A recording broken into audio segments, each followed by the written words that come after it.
తాకట్లో ఉన్న మీ బంగారాన్ని విడిపించి ఆ రోజు ఆన్లైన్ రేటుకి కొంటాం. Sharma gold company. నమస్కారం, శ్రీమాత్రే నమః. Welcome to Suman TV. నేను గీతాంజలి. ప్రస్తుతం మనతో పాటు శ్రీచక్ర పీఠం వ్యవస్థాపకులు, ప్రముఖ జ్యోతిష్య పండితులు, సుమన్ టీవీ ప్రేక్షకులందరికీ ఎంతో సుపరిచితులైన బ్రహ్మశ్రీ డాక్టర్ ప్రదీప్ జోషి గురువు గారు ఉన్నారు.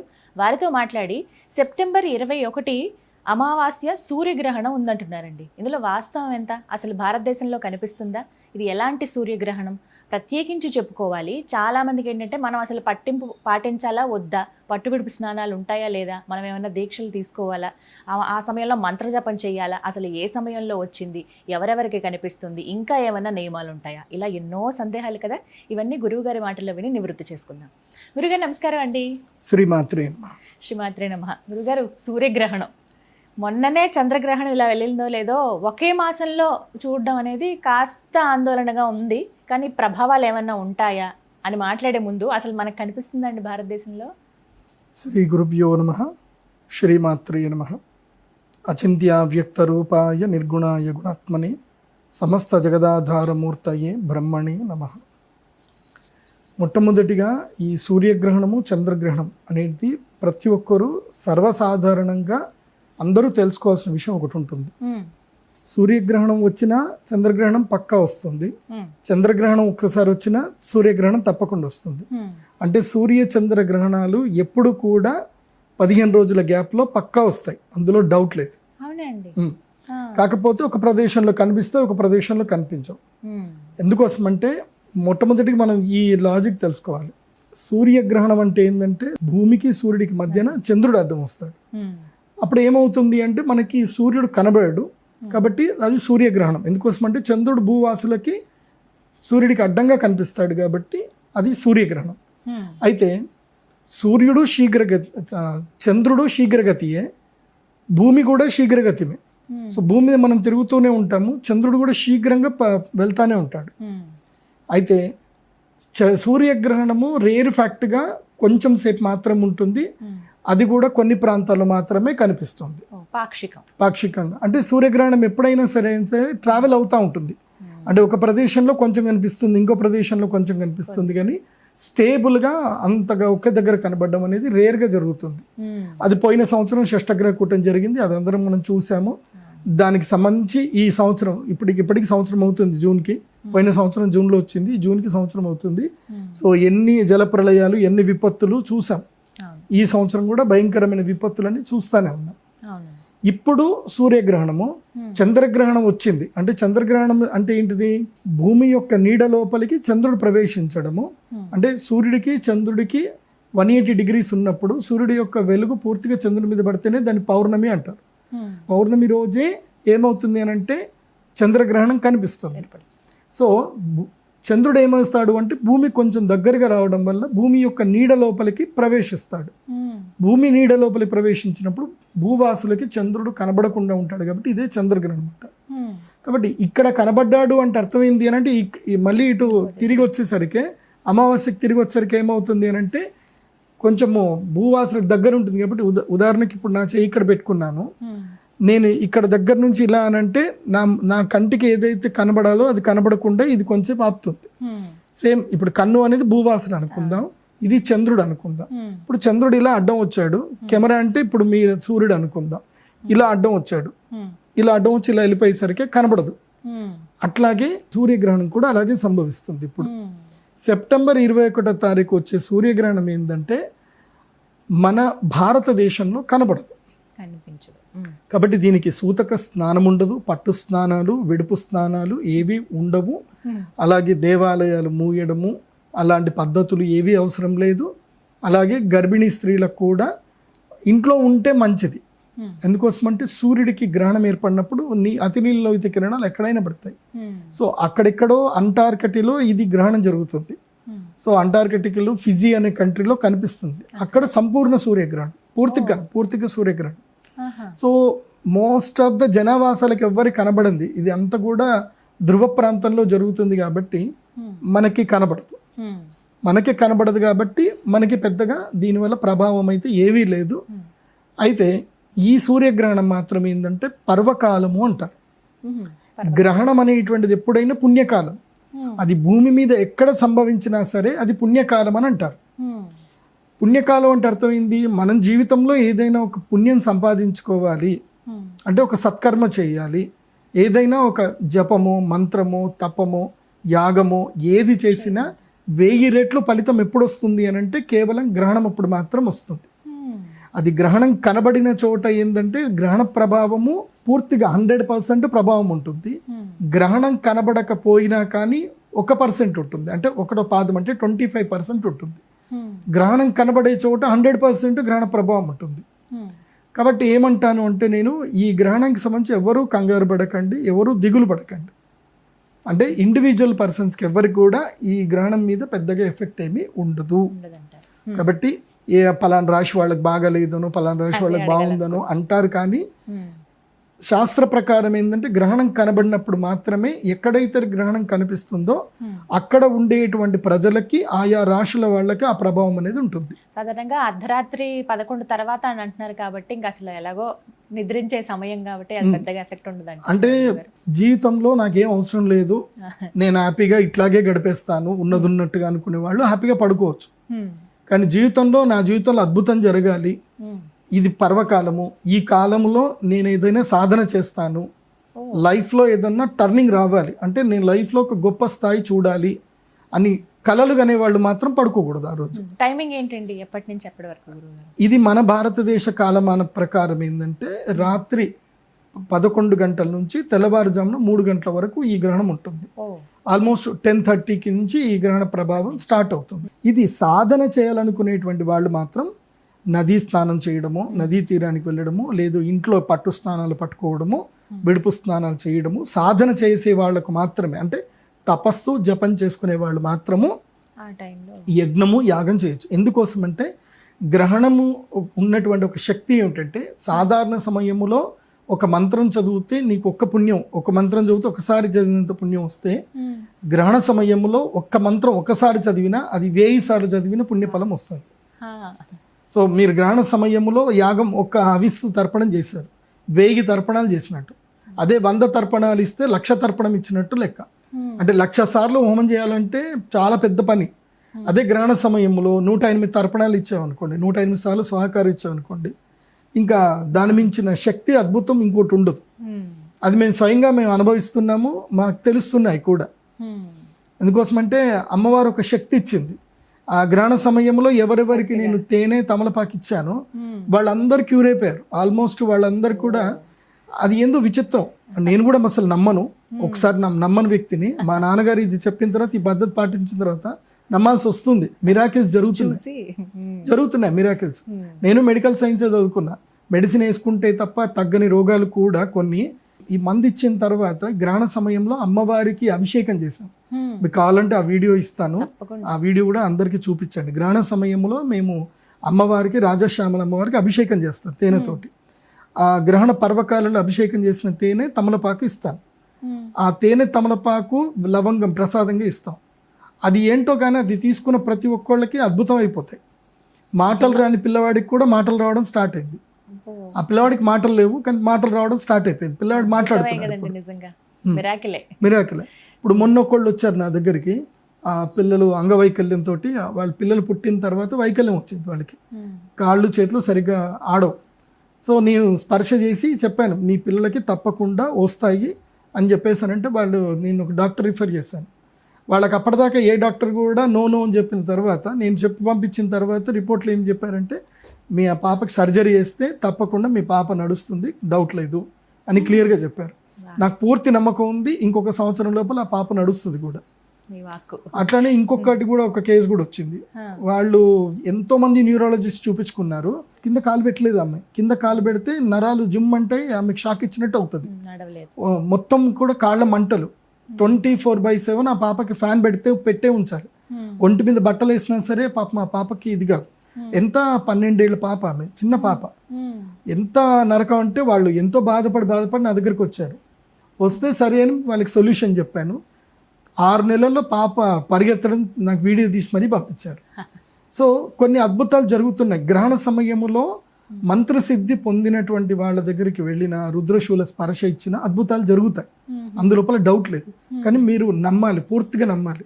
ఎందుకోసమంటే శాస్త్రం ఏం చెప్తుంది అంటే, సంకల్ప వికల్పాత్మక మనః ఇత్యభిధీయతే అంటారు. మన మనస్సే సంకల్పము చేస్తుంది, వికల్పము చేస్తుంది. మన మనస్సులో మనం రాజమహల్లో ఉన్నట్టు ఊహించుకోవచ్చు, మన మనస్సులో మనం ఎక్కడో కింద పడిపోతున్నట్టు కూడా ఊహించుకోవచ్చు. మనస్సుకి ఏదన్నా సరే సాధ్యం. కాకపోతే ఏంటంటే ఆ మనస్సుని మీరు ప్రిపేర్ చేయాలి. ఈ గ్రహణ సమయంలో ఆ మనస్సంకల్పానికి అమ్మవారికి మీరు ఆ మనస్సుని కనుక సమర్పణ చేసి అనుష్ఠానం చేసుకోగలిగితే గ్రహణం అనేది లక్టాయి. అది కనబడుతుందా కనబడదా మనకు అనవసరం. ఎలాంటి మంత్రం జపించాలండి? ఖచ్చితంగా గురుముఖంగా తీసుకోవాలా మంత్రం? గురుముఖంగా తీసుకోవాలి. ఇప్పుడు నా దగ్గరికి వచ్చారు మొన్న, వచ్చిన వాళ్ళందరికీ త్రక్షరి మంత్రం ఇచ్చాను. గురువు ఎలాంటి మంత్ర ఉపదేశం చేయాలంటే ఆ మంత్రం వల్ల వాళ్ళకి తెలిసి తెలియక వాళ్ళకు లేదు అనుకున్నా కానీ వాళ్ళకి నష్టం కలుగుతుంది. ఆ మంత్రం ఎలా ఉండాలంటే పూలబంతిలాగా ఉండాలి. ఇప్పుడు పూలబంతితో గట్టిగా విసిరినా పెద్దగా దెబ్బ తాకదు అన్నట్టుగా ఉండాలి. సో అలాంటి మంత్రమే ఇవ్వాలి తప్ప వేరే మంత్రాలు ఇచ్చుకోవచ్చు. కాకపోతే తగు జాగ్రత్తలు చెప్పి మనస్సుని ఎలా నియంత్రణ, ఎందుకోసమంటే ఈ గ్రహణ మంత్రం ఎలా అంటే గ్రహణ సమయంలో మంత్రసిద్ధి అవుతుంది కదా, అది ఎలా ఉంటుంది అని అంటే ఇంకా నువ్వు మనసులో ఏదనుకుంటే జరిగిపోతుంది. మరి నువ్వు మనసులో ఏదైనా నెగిటివ్ అనుకున్నావు అనుకోండి, అది కూడా కష్టమే కదా. కాబట్టి అలాంటి మంత్రాలు ఇవ్వకూడదు. అలాంటి మంత్రాలు తీసుకునేటప్పుడు వాళ్ళకి ఒక 3-4 నెలల నుంచి గురువు వాళ్ళని పరీక్ష చేసి వాళ్ళకి సాధనా క్రమంలో ఉంచి మనస్సుని ఎలా అదుపులో పెట్టుకోవాలి, నెగిటివ్ థింకింగ్ ఎలా చేయకూడదని ట్రైన్ చేసి ఆ తర్వాత మంత్రోపదేశం చేయాలి. అందుకే నేను మంత్రోపదేశం చేసేటప్పుడు ఒక 2-5 నిమిషాలు ఉపోద్ఘాతం కొన్ని చెప్తాను, కొన్ని రూల్స్ చెప్తాను. డోంట్ హేట్ ఎనీవన్, ఎవరిని హేట్ చేయకండి. తర్వాత ఇంట్లో కూడా నిన్ను చంపేస్తారా, నీకు నరికి పోగులు పెడతాను, ఇలాంటి కొన్ని మామూలుగా మన తెలుగులో సాధారణంగా అంటాం. సో అలాంటి మాటలు అనకూడదు. ఆ ఊరికే కూడా అనకూడదు. ఎందుకోసం అంటే మంత్రసిద్ధి నాలుక మీద పొందిన తర్వాత అది అగ్నిలాగా, నువ్వు ప్రేమగా అయినా సరే సురుకు పెట్టిన మనసులో నీకు ప్రేమ ఉంది, మంచి వేడిగా కాల్చినటువంటి సలాక తీసుకెళ్ళి నువ్వు ప్రేమతో ముట్టినా కాలుతుంది, కోపంతో ముట్టినా కాలుతుంది. కాబట్టి మంత్ర సాధన చేసేటప్పుడు మనస్సును నియంత్రణలో పెట్టుకున్న తర్వాత మంత్ర సాధన చేయాలి. అలా మంత్ర సాధన చేస్తే ఈ గ్రహణం చాలా అద్భుతమైన సమయం. అందుకే మా శ్రీచక్ర పీఠంలో ఈ గ్రహణ సమయంలో ఈసారి మేము స్పెసిఫిక్గా నేనేం చేస్తున్నానంటే, ఇది ఉత్తరా ఫల్గుణ నక్షత్రంలో వస్తుంది. ఇది ఈ గ్రహణం సూర్యుడి యొక్క నక్షత్రంలోనే వస్తుంది.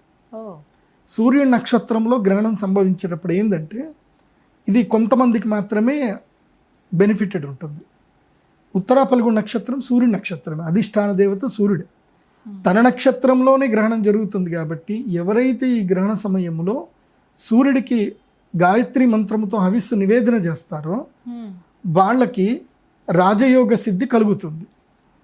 సో ఎవరెవరు ఈ గ్రహణ సమయంలో రావాలంటే, ఒకటి ఆత్మజ్ఞానం కావాలి, మోక్షం రావాలి అనుకునేటువంటి వాళ్ళు. అంటే కొంతమందికి వయసు అయిపోతుంది, వాళ్ళకి ఏం చేయాలో అర్థం కాదు, జీవితం అంతా చూసుకుంటే పిల్లల కోసం చేసిందే కనిపిస్తుంది తప్ప వాళ్ళ కోసం వాళ్ళు చేసుకున్నది ఏది కనిపించదు. తీరా చూస్తే పిల్లలు ఏమైనా ప్రేమగా ఉన్నారు అంటే వాళ్ళు కూడా ప్రేమగా ఏమి ఉండరు, ఏదో ఫోన్లు చేసి మాట్లాడతారు, తిన్నావా, ఇంకేం సర్లే పడుకో అనే రకంగానే ఉంటారు. సో అది వాస్తవం. మారుతి ఎవరో డైరెక్టర్ చూపించాడు పండుగ చేసుకో సినిమాలో, కరెక్ట్గా చూపించాడు. అంతే, పిల్లలందరూ అంతే ఉంటారు. ప్రేమ ఉన్నా వాళ్ళు ఏం చేయలేరు. ఎందుకోసం అంటే వాళ్ళ పిల్లలు వాళ్ళ సంసారాలు చేసుకోవాలి కాబట్టి అంతే ఉంటారు ఇంకా. సో అలాంటి తల్లిదండ్రులకి, అలాంటి పెద్దవాళ్ళకి ఈ గ్రహణం సాధనం. ఎందుకోసమంటే ఇది మహాలయ అమావాస్య. మీ జీవితంలో ఎన్ని పాపాలు చేసినా, అంటే తెలిసి తెలియక చేసిన పాపాలు ఏమి ఉన్నా కర్మ అయితే అనుభవించాల్సింది. కాకపోతే అమ్మవారి సన్నిధానంలో ఈ గ్రహణ సమయంలో అనుష్ఠానం చేసుకుంటే వాళ్ళకి సూర్యలోకంలో ఆతిథ్యం వస్తుంది భవిష్యత్తులో.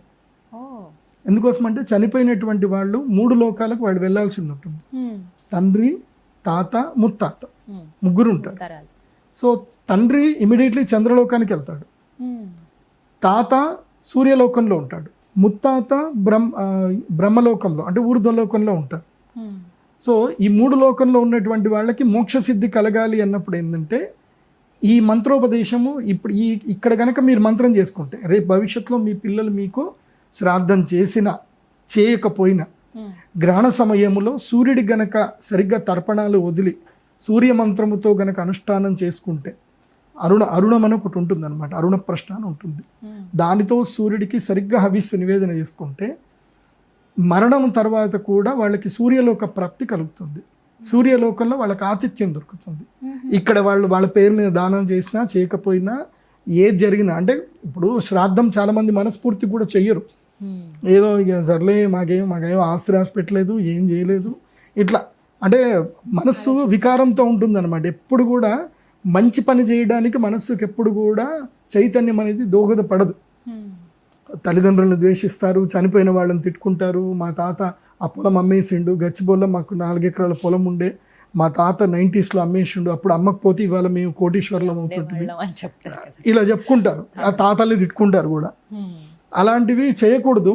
కాకపోతే ఏంటంటే ఎవరు ఏదైనా సరే నీ ఆత్మోద్ధారానికి నీకు ఈ గ్రహణం ఉపయోగపడుతుంది. ఒకటి స్వీయ ఆత్మోద్ధారణ కోసం గ్రహణం ఉపయోగం. ఎందుకోసం అంటే మహాలయ అమావాస్య. ఈ మహాలయం అంటే అన్నిటినీ లయం చేసేస్తుంది మహాలయ అమావాస్య. తర్వాత అంటే ఇది వీళ్ళకే కాదు, వాళ్ళ తాతలకి కూడా ఇది మంచి శక్తిని ఇస్తుంది. అంటే ఊర్ధ్వలోకంలో ఉండేటువంటి వాళ్ళకు కూడా మహాలయ అమావాస్య రోజు సూర్య తర్పణాలకి ఇస్తూ సూర్యగ్రహానికి ఆ యాగం గనక చేయగలిగితే వాళ్ళకి మోక్షం కలుగుతుంది. అందుకే మోక్షం అని చెప్పాను. మోక్షంకి ఇది మంచి సాధన.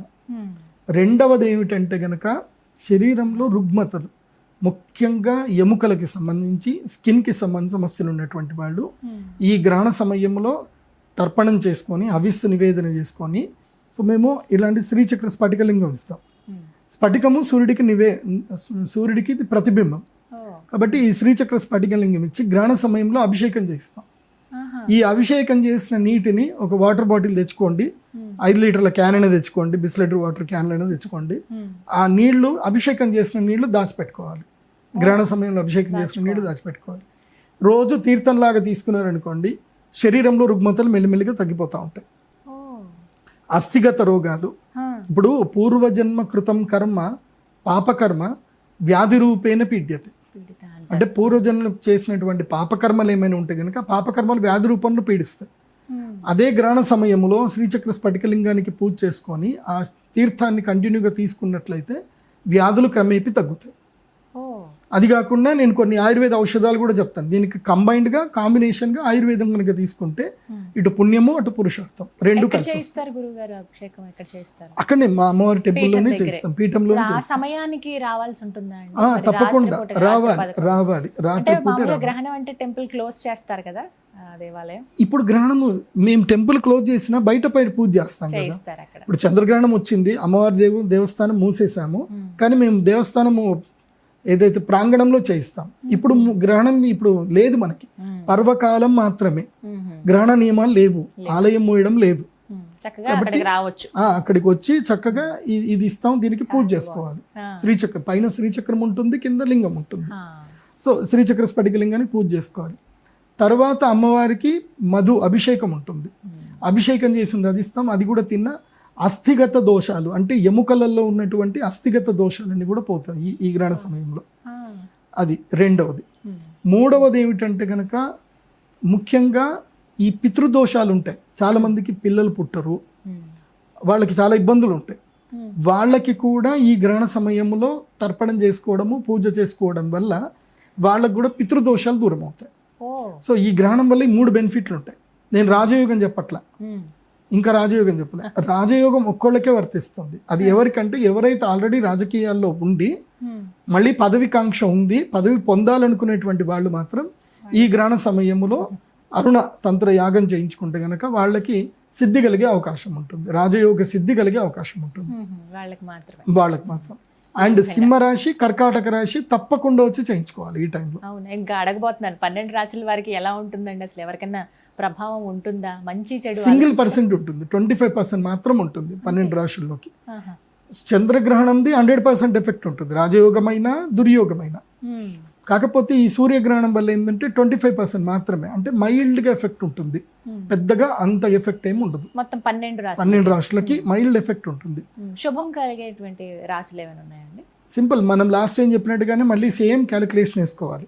నేను ఈ క్యాలిక్యులేషన్ చెప్పిన తర్వాత చాలా మంది పండితులు కూడా దాన్ని ఫాలో అయ్యి నీట్గా చెప్పుకున్నారు, ఎవరికి కన్ఫ్యూజన్ లేదు.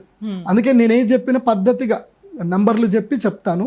మీరు మళ్ళీ వేరే ఏ పండితులు చెప్పినా ఈ నంబర్ల ప్రకారం చూసుకోండి, చెప్తే కరెక్ట్, లేదంటే రాంగ్. గ్రహణము ఏ రాశిలో అయితే సంభవిస్తుందో తన రాశి నుంచి తన రాశి నుంచి ఆ గ్రహణం సంభవిస్తున్న రాశి ఎన్నో రాశి అయ్యి ఉండాలి అని అంటే 4వ రాశి, 8వ రాశి, అదేవిధంగా 12వ రాశి లేదా జన్మరాశి. ఈ 4 స్థానాలు అవుతే గనక వారికి అరిష్టము, వాళ్ళకి టైం బాగాలేదు అని అర్థం. ఈ గ్రహణంకి సంబంధించిన టైం బాగాలేదు. అది ఓన్లీ 15 రోజులకే ఎఫెక్ట్ ఉంటుంది, అంతకుమించి ఎక్కువ ఉండదు. ఇప్పుడు ఏ రాశిలో ఏర్పడుతుందండి? ఇప్పుడు సింహరాశిలో గ్రహణం జరుగుతుంది, అంటే జన్మరాశి, అంటే తన రాశిలో జరుగుతుంది కాబట్టి సింహరాశి వారికి గ్రహణము అరిష్టము. వీళ్ళు యాగం చేయించుకుంటే మంచిది. సింహరాశి ఎవరికి ద్వాదశ రాశి అవుతుంది అని అంటే కన్యా రాశి వాళ్ళకి అది ద్వాదశ రాశి అవుతుంది. సో కన్యా రాశి నుంచి లెక్క పెట్టుకుంటే వాళ్ళకి అది 12వ రాశి అవుతుంది, వెనక రాశి అవుతుంది. కాబట్టి కన్యా రాశి వారికి ఇది మంచిది కాదు. కన్యా రాశి వారికి అనారోగ్యము, తర్వాత ఖర్చులు అధికమవుతాయి. సో కన్యా రాశి వాళ్ళు జాగ్రత్తగా ఉండాలి. శుభకార్యాలు కూడా చేసే అవకాశాలు కూడా వస్తాయి కన్యా రాశి వాళ్ళకి. సింహరాశి వారికి ఏంటంటే అనారోగ్యము, మానహాని, అంటే అవమానాలు ఎక్కువ ఎదురవ్వడము, రూమర్స్కి గురవ్వడము, మానసిక వేదన సింహరాశి వారికి అయ్యే అవకాశాలు ఉంటాయి. 8వ రాశి వారికి అంటే మకర రాశి వాళ్ళకి సింహరాశి 8వ రాశి అవుతుంది. సో 8వ రాశి మకర రాశి అవుతుంది కాబట్టి మకర రాశి వాళ్ళకి ఏంటంటే ఇది ఆరోగ్య భంగము, దెబ్బలు తాకడము, చిన్నగా యాక్సిడెంట్లు అవ్వడము, లేకపోతే బాత్రూంలో జార్లు పడ్డోలో ఏదో ఒకటి ఒంటికి దెబ్బలు తగులుతాయి. కాబట్టి గాయాలు తగలకుండా జాగ్రత్తగా ఉండాలి. ఎవరు? మకర రాశి వాళ్ళు జాగ్రత్తగా ఉండాలి. తర్వాత 4వ రాశి, ఏ రాశి నుంచి 4వ రాశి అవుతుందంటే వృషభ రాశి. వృషభము, మిథునము, కర్క, సింహ. సో వృషభ రాశి నుంచి ఇది 4వ రాశి అవుతుంది కాబట్టి సుఖస్థానం. వృషభ రాశి వాళ్ళకి ఇది ప్లస్ మైనస్ 2 ఉంటాయి. ప్లస్ ఏంటంటే జీవితంలో ఇక్కడ ఈ ఇంట్లో ఉంటున్నాను, ఇక్కడ ఉంటున్నాను, ఈ ఊరిలో ఉంటున్నాను, నాకు కలిసి రావట్లేదు, నేను ఇంకా మారాలి అనుకుంటే ఇప్పుడు మారవచ్చు. ఈ నవరాత్రుల్లో మారిపోవాలి. మారితే ఈ ఎట్లాగో గ్రహణ సమయం ఏం చేస్తుందంటే గృహత్యాగం చేయిస్తుంది. అంటే గృహత్యాగము, గృహ రుణము, మాతృ వియోగము, లేదంటే మాతృకి ఆరోగ్య నష్టము, లేదంటే వాహనాలు కోల్పోవడం, ఇవన్నీ కూడా జరుగుతాయి. సో ఇది వెహికల్ అమ్ముకోవాలన్నా అమ్ముకోవచ్చు, ఇల్లు అమ్ముకోవాలన్నా అమ్ముకోవచ్చు. సో ఏమైనా తెగదెంపులు చేసుకోవాలన్నా తెగదెంపులు చేసుకోవచ్చు. ఈ కలికాలం కదా, అది అంతే. కాబట్టి ఇల్లు మారాలి అన్నా, ఊరు మారాలి అన్నా వృషభ రాశి వాళ్ళకి ఇది మంచి టైం.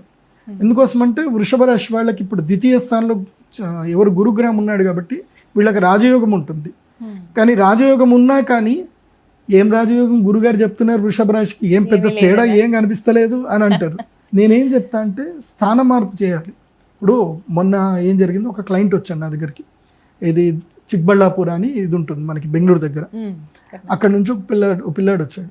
ఆ పిల్లాడు ఏంటంటే ఒక రియల్ ఎస్టేట్ కంపెనీలో ఇదేంది వెంచర్లు వేయడము, ఇంజనీర్గా పనిచేస్తాడనమాట. అతనికి శాలరీ వచ్చేసి 70,000 శాలరీ. నేనేం చెప్పాను, సింహరాశి మీకు నచ్చకపోతే సింహరాశి వాళ్ళు ఈ సంవత్సరము ఉద్యోగం మానేయండి అని చెప్పా. మనం డిస్కస్ చేసేటప్పుడు రాశి పిల్లలు. ఆ పిల్లాడు మాత్రం నన్ను సీరియస్గా ఫాలో అవుతాడు. గట్టిగా ఫాలో అయిపోయి ద నెక్స్ట్ డే పోయి రిజిగ్నేషన్ ఇచ్చేసాడు.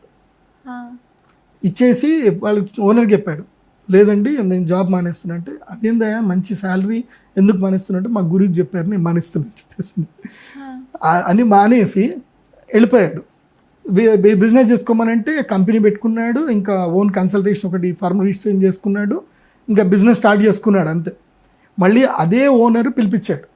ఓనర్ పిలిపించి, సరే నువ్వు శాలరీ చేయకుండా పర్వాలేదు, నీకేం కావాలి, నీకు కావాలంటే ఇంకా నీకు 150,000 శాలరీ ఇస్తాను, డబుల్ శాలరీ ఇస్తాను చెయ్యు అని. లేదు సార్ మా గురువు చెప్పాడు నేను జాబ్ చేయనని చెప్పి ఇదే పట్టుకున్నాడు ఆయన. మా గురువు చెప్పాడు నేను జాబ్ చేయనని. సరే ఏంది అంటే నాకే కాంట్రాక్ట్ ఇచ్చేయండి, నేను కంపెనీ పెట్టుకున్నాను, నేను ఏదైతే అది కొటేషన్ ఇస్తాను దానికి తగ్గట్టుగా నాకు కాంట్రాక్ట్ ఇచ్చేయండి అని అంటే వాడు అన్నాడు, నాకు కాంట్రాక్ట్ కాదు కానీ నీకు స్క్వేర్ యార్డ్కి ఇంత, కర్ణాటకలో స్క్వేర్ ఫీట్లో సేల్ చేస్తాను, స్క్వేర్ ఫీట్ ఇంత ఇస్తాను, నీకు ఇన్ని స్క్వేర్ ఫీట్ ఇచ్చేస్తాను, నువ్వు చేసుకో అని చెప్పేసి అన్నాడు. సరే అని స్క్వేర్ ఫీట్లు తీసుకున్నాడు. ఆ వెంచర్ మొత్తం వేసే లోపల స్క్వేర్ ఫీట్లు అన్నీ సేల్ అయిపోయాయి. దాదాపు 1,50,00,000 లాభం తీసుకొని బయటకు వచ్చేస్తాడు. తర్వాత ఏం చేశాడు, అక్షయ తృతీయకు వచ్చాడు. ఏది ఇన్నోవా కారు కొత్త తీసుకొని వచ్చాడు. గురూజీ నేను కారు కొనుక్కున్నాను, సంతోషం నాయన అని చెప్పి. మళ్ళీ మొన్న ఆఫీస్కి వచ్చి ఈసారి ధనత్రయోదశి కూడా వస్తా గురూజీ అని చెప్పి 4-5 వెంచర్లు పట్టుకున్నాడు, సంపాదించుకున్నాడు. సో టైం చేంజ్ అవ్వాలంటే నువ్వు మెంటల్గా ప్రిపేర్ అవ్వాలి. గ్రహాలు మారుతాయి, నువ్వు మెంటల్గా ప్రిపేర్ అయ్యి నువ్వు దాన్ని పూర్తిగా నమ్మి దాని మీద ఎఫర్ట్ పెట్టకపోతే ఇట్స్ నెవర్ వర్క్, అది జరగదు, అందుకోలేరు. నువ్వు మెంటల్గా ఫస్ట్ ప్రిపేర్ అవ్వాలి. ఇప్పుడు కన్యా రాశి వాళ్ళకి ఈ దసరా నుంచి కన్యా రాశి వాళ్ళకి జస్ట్ 60 days లక్కీ టైం, ఓ 60 రోజులు లక్కీ టైం. ఎందుకోసం అంటే అతిచారుడైన గురుడు కర్కాటక రాశి లోపలికి ఎంటర్ అయ్యి మళ్ళీ రిటర్న్ అయిపోతాడు, అతిచారంగా వచ్చేస్తాడు. కర్కాటక రాశి లోపల గురువు ఎంటర్ అయ్యాడు అంటే అది ఏంటి అంటే అదృష్టం. సో వచ్చాడు అన్నప్పుడు మళ్ళీ లక్ ఇచ్చేస్తాడు. నువ్వు ఆ 15 daysలో ఉన్న లక్ నువ్వు గ్యాదర్ చేసుకోగలగాలి. 15 daysలో చేయగలిగేది ఏంది అది చెయ్యాలి అంతే. నీ జీవితంలో రెగ్యులర్ చేసే పనులు మానేయాలి, ఏమన్నా కొడితే ఏను కుంభస్థలం కొట్టాలి అన్నట్టు ప్రయత్నం చేయాలి. చేస్తే 100% సఫలీకృతం అవుతుంది. నువ్వు విశ్వసించాలి అంతే, నువ్వు నమ్మాలి, నమ్ముతా జరుగుతుంది. అందుకే కన్యా రాశి వాళ్ళకి ఇది కొంచెం నెగిటివ్ టైము.